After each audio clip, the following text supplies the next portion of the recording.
It's pretty shocking that The Invisible Man turned out the way that it did. A remake of the 1933 horror classic / adaptation of H.G Wells' sci-fi novel of the same name, most recently attempted by Paul Verhoeven back in 2000 with Kevin Bacon, 2020's The Invisible Man began life as a planned installment in Universal's Dark Universe, starring Johnny Depp. Its original purpose was to service a broader cinematic universe, with lead-ins for additional spin-offs such as The Invisible Woman, and that could tie into other films in the canon a la Marvel Studios. The series of action horror hybrids were to be spearheaded by Tom Cruise's The Mummy back in 2017, and, well... I'm offering you a partnership. You, evil incarnate, me, your good friend Eddie Hyde. Think about it. Fate was not on their side. With the now underwhelming financial and critical response to their very first installment, the studio then put forward a new mandate to emphasise distinctive self-contained storytelling over serialised sequel baiting. Something we've all been suggesting they do for years, but hey, money talks, whatever. The film, now streaming to your TV set because your local cinema is closed, has been reworked with the help of Blumhouse Pictures and writer-director Leigh Whannell of Upgrade fame, and is really quite good. Tense, reserved, well-acted, and fairly thematically poignant, I'd put it on maybe the same level as like a fondly remembered but not all that iconic 80s horror thriller. The performances and circumstances do well to support the audience's investment, and the stripping back of the film's ambitions may well have been for the better, as it allows for focuses to propel the material beyond what it might have been otherwise. Among other things, from a purely visceral perspective, The Invisible Man mostly excels by invoking the same rule of thumb that RoboCop coined back in 1987. Make you really hate the villain and root for the protagonist to kill that fucker. It does so through a sympathetic and well-cast lead performance by Elizabeth Moss and a shifting of perspectives. Our latest adaptation sees these events through the eyes of the victim. The film sees Moss's Cecilia plagued by strange occurrences after the sudden suicide of her abusive boyfriend Adrian once she manages to leave him. And given that subject matter, it's probably for the best that Depp was promptly set aside for the more interesting casting of Oliver Jackson Cohen, who's really good in the few scenes we get of him here.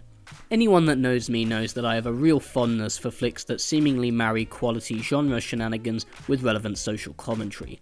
I rather enjoy the way that Knives Out starts as a subversive play on the anachronistic Agatha Christie throwback to develop into this contemporary fantasy of postmodern America.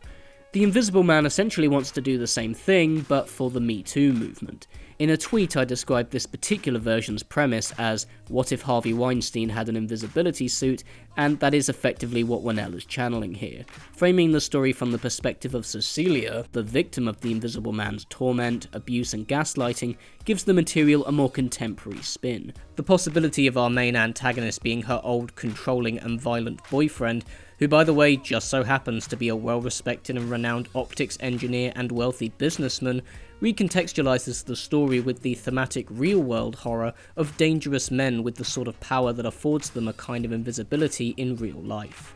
The approach feels so respectful and authentic that I was quite surprised this wasn't helmed by a female director, but that's a whole other discussion for another time. Whannell clearly knows what he's doing now, having contributed to writing films like Saw, the Insidious movies, and directing last year's surprisingly well-executed Upgrade, a kind of Venom-esque action thriller where a paraplegic allows his body to become enhanced with an AI in order to seek revenge, and so it's no surprise that the horror thriller sequences here are tastefully restrained, sporting a fun suspense that keeps the film moving at an entertaining pace. There's a slow burn putting the pieces together scene in an attic, followed by a cool one-shot, both of which make really good use of the sets. There's a creepy nighttime sequence of the Invisible Man literally just messing with Cecilia, which sports really convincing visual effects work, and a fair few visceral shocks that are both deeply unsettling and that raise the stakes further. Often is the case with this genre that the audience buying into all of this can fall onto the shoulders of the lead actors. Side note, Catherine Hicks makes the first Child's Play, don't ever forget that. And we're lucky this time to have the rather convincingly exhausted Elizabeth Moss, with her exaggeratedly sunken eyes to look as though she hasn't slept in days. And she really relishes the character's gradual turn from helpless and slightly deranged to hardened, self-assured and calculating. The film might be a bit more impressive for its thematic ambition and technical filmmaking prowess than its plot logic. By the time the Invisible Man starts making his actions explicit, he appears to have also developed heightened strength, which is never really explained. This was probably one of those things where it's just more visually interesting to see Moss thrown across a table than it is to see her pushed to the floor in a more realistic manner, but it is still something that you notice due to the disconnect to the reality elsewhere. There's also a resolution of sorts 1 or 2 scenes before the finale that just seems a little bit too easy, just in terms of what's happened so far and what we know of the world of the film. But by that point the movie's opting for a focus more on character and connotation than it is plot logic, so if you're the kind of person who didn't like A Quiet Place once you actually started to think about it, that might bother you. Thankfully the last scene is so good you kinda just choose not to care. Sometimes it's okay to just be a pretty good flick, and I found The Invisible Man genuinely enjoyable and rather tastefully done.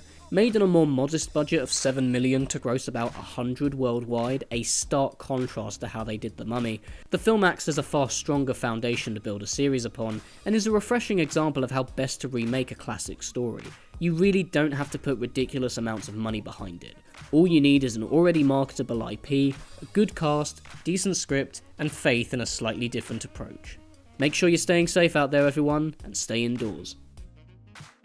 Thanks for watching guys, it's been fun to actually do another one of these. Hope everyone's looking after themselves. I know this time's a bit difficult. Hopefully this video can help sort of relieve some of that stress. If anyone wants to message me, please do. I'm around, so yeah, look after yourselves, and as I say, stay indoors. See you guys soon.